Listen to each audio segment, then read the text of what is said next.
semuanya, selamat datang di podcast kami di mana kita itu akan membahas mengenai dinamika strategi perusahaan dunia dalam menghadapi pasar internasional dan tantangan global. Saya Jocelyn dan hari ini saya ditemani oleh 3 pembicara luar biasa lainnya. Halo semua, saya Wendia. Hai, saya Michelle. Halo, saya Anita. Nah, topik kita hari ini adalah Global Local Market Balancing dengan studi kasus 4 raksasa industri makanan cepat saji yaitu KFC, McDonald's, Jollibee, dan Shake Shack. Nah, global local balancing itu sebenarnya tentang bagaimana perusahaan itu bisa menjaga identitas mereka secara global sambil tetap relevan dan beradaptasi dengan kebutuhan dan budaya pasar lokal. Nah, KFC ini merupakan salah satu contoh terbaik dalam menerapkan strategi global local market balancing di industri fast food.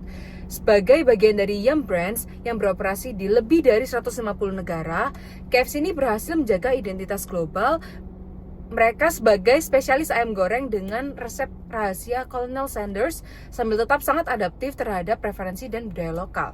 Misalnya nih di Indonesia kita bisa lihat ada spesial menu kayak ada sambal bawang, perkedel, sop ayam. Tapi di China itu ada spesial menu khusus hanya di negara ini yaitu cuan-cuan semarinate, yaitu ayam goreng yang dimarinasi dengan bumbu khas Sichuan dan ada milk tea ala Taiwan. Bahkan di India itu ada ayam tandoori versi KFC loh. Oh ya? Iya beneran. Jadi hal ini tuh membuktikan bahwa adaptasi lokal bukan cuma gimmick, tapi bagian dari strategi inti mereka. Nah, gimana nih kalau McDonald's? Kalau McDonald's sih jadi contoh keren banget soal gimana perusahaan global bisa ngebalance pasar global dan lokal. Misalnya, mereka punya standar kualitas yang sama di seluruh dunia, tapi tiap negara tetap punya sentuhan lokal yang bikin orang-orang di sana merasa terwakili. Di Indonesia, misalnya, mereka jual nasi McD atau ayam McD yang sesuai dengan selera lokal. Tapi di Amerika, mereka itu nggak jual nasi atau ayam loh. Mereka lebih fokusnya ke burger, kayak Big Mac. Jadi meskipun McD itu brand global, mereka tahu banget cara menyesuaikan diri dengan kebutuhan dan selera pasar lokal. Dengan cara ini mereka tetap bisa menjaga pertumbuhan di pasar internasional sambil tetap relevan di pasar lokal. Menariknya lagi, strategi ini nggak cuma berlaku di Indonesia, tapi juga di banyak negara lain yang punya budaya dan kebiasaan makan yang berbeda-beda. Kalau Shake Shack gimana?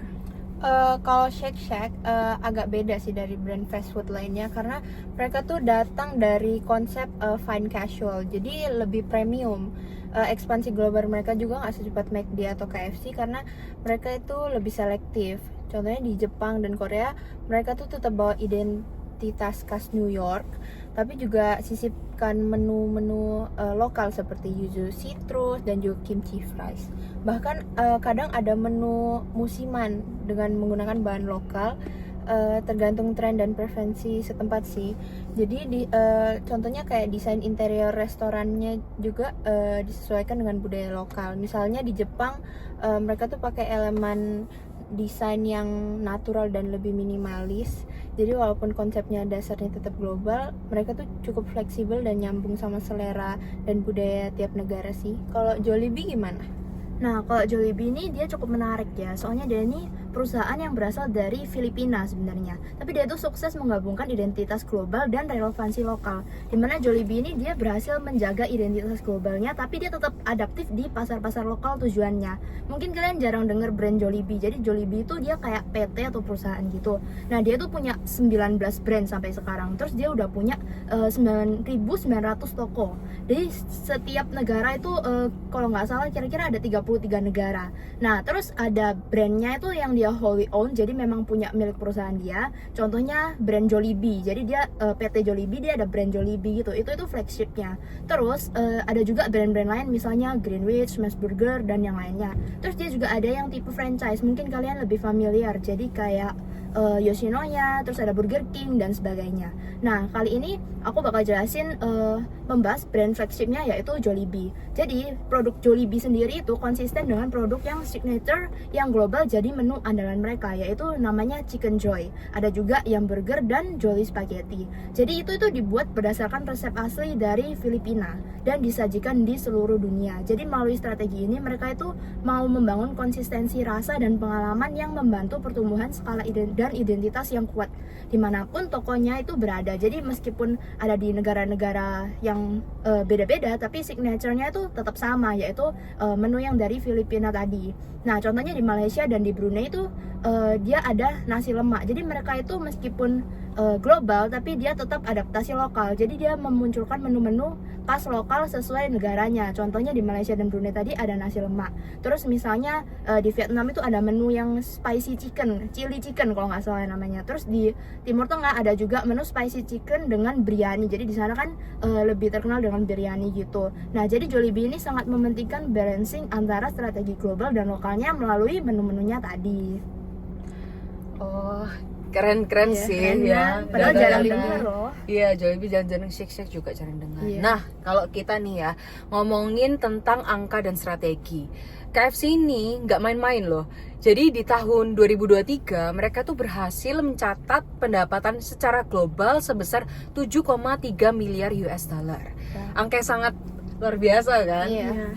Nah, dan menariknya lagi, ternyata China itu jadi pasar paling besar mereka di luar Amerika Serikat dengan lebih 10.000 gerai aktif. Bayangin aja ya, di satu negara ada KFC bisa sebanyak itu. Dan ini tuh salah satu contoh yang menunjukkan betapa seriusnya mereka dalam ekspansi secara internasional, khususnya itu di Asia. Tapi bukan cuma soal jumlah gerai KFC. Nah, mereka itu juga invest besar-besaran di digitalisasi, mulai dari aplikasi mobile, sistem pemesan otomatis, sampai AI facial recognition untuk memesan yang udah dipakai di beberapa negara seperti China dan Korea Selatan. Jadi bayangin aja, kita datang, terus kamera mendeteksi wajah dan umur kita, lalu mereka tuh bisa langsung rekomendasiin menu yang cocok untuk kita. Nah, Keren. iya, kayak punya asisten pribadi gitu loh. Nah, dengan semua strategi ini, pertumbuhan KFC ini diprediksi terus meningkat, bahkan bisa tumbuh 6-8% per tahunnya. Jadi bisa disimpulkan bahwa kekuatan KFC itu ada pada dua hal, yaitu identitas global yang konsisten dan kemampuannya dalam beradaptasi lokal yang sangat fleksibel. Kalau McDonald's sih dia terus menunjukkan kekuatannya lewat data keuangan yang solid. Di tahun 2023 mereka berhasil mencapai pendapatan sekitar 23 miliar USD dengan laba bersihnya itu hampir 6 miliar USD loh. Jadi ini menunjukkan bahwa margin profit McD yang sangat sehat, apalagi di tengah kondisi pasar yang kompetitif. Yang menariknya, sekitar 60% pendapatan McD itu berasal dari pasar internasional, yang menunjukkan betapa pentingnya ekspansi global buat McD. Tren pasar McD juga menunjukkan bahwa penumbuhan yang signifikan di sektor digital dan delivery. Layanan drive-thru dan aplikasi McD tercatat terus berkembang. Bahkan di tahun 2024 diprediksi ada lebih banyak investasi di digitalisasi untuk mengikuti kebiasaan konsumen yang lebih mengandalkan teknologi. Secara keseluruhan, McDonald's diprediksi akan terus berkembang dengan proyeksi pertumbuhan pendapatan sekitar 5-7% per tahun, terutama dari pasar internasional dan layanan berbasis aplikasi. Dengan strategi yang terus adaptif, McD masih bisa bertahan dan tumbuh meski tantangan semakin besar. Nah, kalau Jollibee, dia itu meskipun dari Filipina, negara berkembang, tapi mereka itu cukup agresif. Di akhir September 2024, mereka itu udah punya 9.598 toko. Jadi ada 3.000 lebih domestik dan ada 6.000 lebih itu internasional. Dan pada akhir 2024 itu mencapai hingga 9.700-an toko global. Nah, brandnya itu tumbuh 51% menjadi bernilai 2,5 miliar USD dan masuk peringkat 17 global dari Brand Finance Restaurants 25. Nah, tahun 2023 revenue mereka itu mencapai 3,4 miliar USD. Terus dengan pertumbuhan internasional sebesar 45%, perusahaan Jollibee ini selain menerapkan global local balancing, mereka juga melakukan diversifikasi, di mana mereka itu melakukan ekspansi yang signifikan lewat kopi dan teh. Jadi mereka itu membuat produk kopi dan teh, dan mereka juga ekspansi lewat akuisisi. Jadi tadi ada brand-brand yang mereka punya di PT-nya itu mereka ada akuisisi, misalnya Smash Burger, terus ada Coffee Bean and Tea Leaf, sehingga mereka itu cepat menembus pasar baru. Terus pada tahun 2024 pendapatan internasional mereka itu tumbuh sebesar 12,8% di kawasan EMEA, yaitu Eropa, Timur Tengah, Afrika, dan juga ada di Asia. Nah, pada Januari 2024 di US tepatnya mereka itu ada 72 gerai dengan target ekspansi ratusan gerai dalam 5-7 tahun ke depan. Jadi dia mau ekspansi besar di US. Dan berdasarkan data, terbukti kalau local penetration yang dilakukan Jollibee itu sukses di Vietnam. Misalnya Jollibee itu punya lebih dari 200 gerai. Bayangin, banyak banget kan 200 gerai. Terus di UK contohnya 70% pelanggannya yang ada di UK itu warga-warga lokal UK. Jadi mereka itu memang cukup sukses dalam adaptasi lokal sehingga disenangi oleh warga lokal. Keren Itu ya. keren. Kalau Shake Shack ya, Shake Shack ini lebih kecil. Revenue mereka tuh sekitar 1,08 miliar US dollar di tahun 2023. Itu tuh naik sekitar 20% dibanding tahun sebelumnya. Jadi total penjualan sistem mereka juga menyentuh 1,7 miliar US dollar. Dan kalau saat ini mereka punya gerai sekitar 400 cabang secara global dan sekitar 142 itu di luar negeri. Memang nggak sebesar McD atau KFC dan Jollibee, tapi strategi pertumbuhan mereka itu fokus pada kualitas ya, bukan kuantitas. Jadi kalau dari sisi digital, mereka juga makin aktif. Sekitar 40% penjualan mereka itu dari aplikasi dan juga website. Mereka juga pasang kios digital di beberapa outlet mereka, dan ternyata pembelian lewat kios digital ini rata-rata lebih tinggi daripada lewat kasir manual gitu. Jadi selain itu mereka juga mulai kembangkan drive-thru dengan pendekatan khasnya yang Shake Shack. Jadi tetap cepat tapi tetap menjaga kualitas dan pengalaman konsumen. Jadi walaupun pertumbuhannya nggak secepat yang lain, mereka juga konsisten dan tahu cara menyesuaikan diri di pasar global. Oke, berarti ya yang lainnya juga sama-sama konsisten Iya. ya sendiri-sendiri. Nah, kita masuk nih kalau bicara soal tantangan. Masa pandemi itu pasti jadi salah satu ujian terbesar buat semua bisnis makan cepat saji. Nggak terkecuali KFC. Bayangin ya, restoran dine-in tutup, mobilitas terbatas, dan konsumen makin hati-hati soal kebersihan.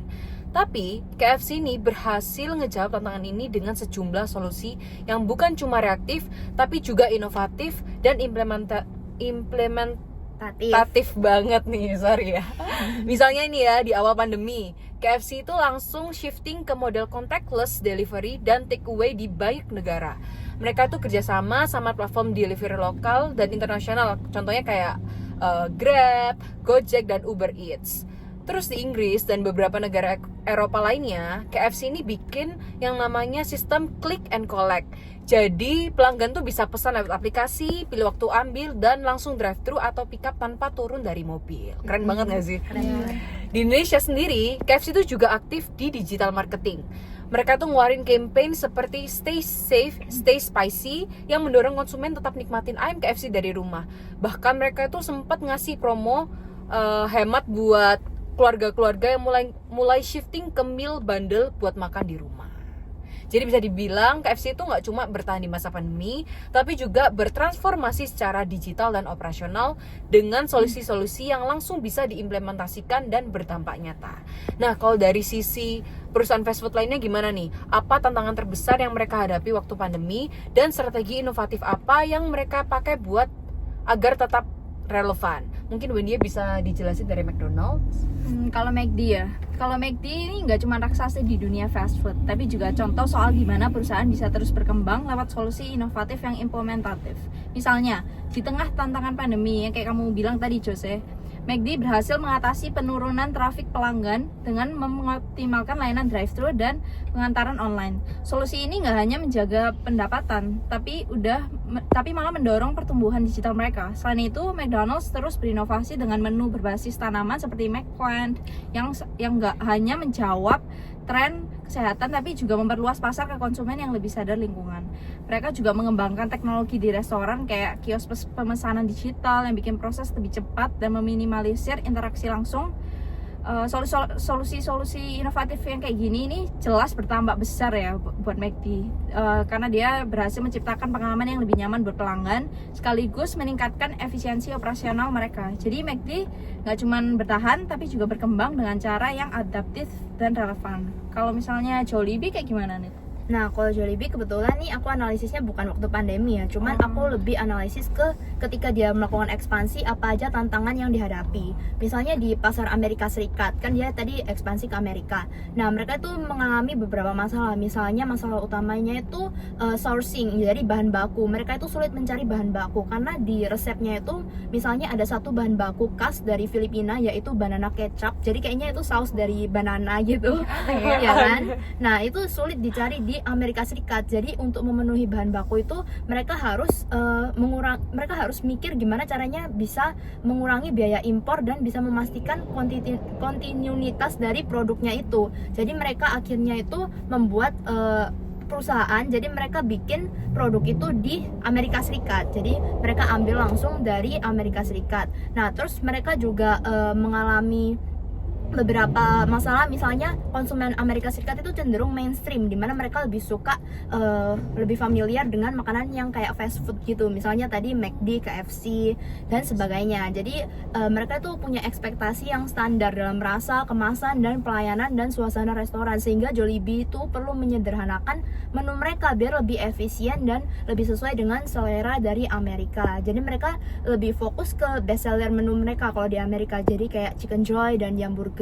Jadi mereka menghindari menu-menu yang kompleks, terutama saat awal ekspansi. Nah, contoh lainnya misalnya di ekspansi ke Vietnam, Jollibee itu perlu beradaptasi rasa, di mana pasar Vietnam itu didominasi oleh merek-merek internasional juga kayak KFC tadi, dan preferensi konsumen Vietnam itu terhadap makanan segar itu sangat berdampak pada kualitas produk standar frozen, di mana masyarakat Vietnam itu lebih suka produk-produk yang segar, jadi kayak fresh gitu. Nah, jadi pada proses ekspansinya Jollibee itu lebih fokus pada citra globalnya melalui signature menunya, yaitu makanan Filipina. Namun dia juga menerapkan adaptasi lokal dengan mengembangkan menu lain yang udah di-riset dan dikembangkan berdasarkan preferensi masyarakat lokal, sehingga Jollibee itu nanti bisa lebih sukses dan bisa berhasil melakukan ekspansi ke negara-negara yang tadi. Seperti itu. Kalau dari Shake Shack gimana? Kalau Shake Shack sih punya beberapa solusi ya untuk tetap efisien tanpa kehilangan kualitasnya di masa pandemi. Mereka tuh pakai kios digital di hampir semua outlet, jadi minim interaksi dan juga ternyata bikin pelanggan bisa order lebih banyak. Dan mereka juga mulai buka drive-thru tapi tetap standar pelayanannya juga premium. Selain itu ada juga loyalty app dan program Shake Hacks yang bikin pelanggan balik lagi, misalnya beli 2 kali lipat atau dapat diskon dan hadiah, biar operasionalnya tuh tetap lancar. Mereka juga pakai AI buat atur staff jadwalnya sesuai jam sibuk. Jadi walau konsepnya premium, mereka juga tetap adaptif dan terus inovasi. Wah, Keren banget ya. jadi seru banget ya bahas-bahas kayak gini. Dari pembahasan yang kita tadi sudah bahas, jelas banget ya bahwa strategi global local balancing itu bukan cuma tentang ganti menu, tapi bagaimana brand tuh bisa membangun identitas yang kuat secara global dan tetap relevan secara lokal. Kayak KFC yang fleksibel banget dan inovatif terhadap digital dan menu lokalnya, bahkan di masa pandemi. Bener banget. Dan dari McD juga kita lihat bagaimana kekuatan sistem franchise dan inovasi layanan drive-thru serta digitalisasi bikin mereka tetap jadi market leader. Bahkan di tengah krisis, kuncinya yaitu adaptif tapi nggak kehilangan arah brandnya. Betul. Nah, sementara kalau Jollibee ngasih kita pelajaran kalau tentang keberanian, kalau misalnya budaya lokal kita itu bisa juga dibawa ke panggung global dengan signature menu mereka yang juga tetap diadaptasi secara cerdas di tiap negara. Mereka berhasil menyeimbangkan ekspansi dan keunikan dari identitas brand mereka sendiri. Dan kalau Shake Shack, mereka itu menunjukkan kalau brand kecil pun bisa bersaing secara global asal fokus pada kualitas dan diferensiasi yang jelas dan pendekatan digital yang kuat. Mereka buktikan kalau strategi yang terukur dan komunitas yang solid itu bisa jadi senjata utama mereka.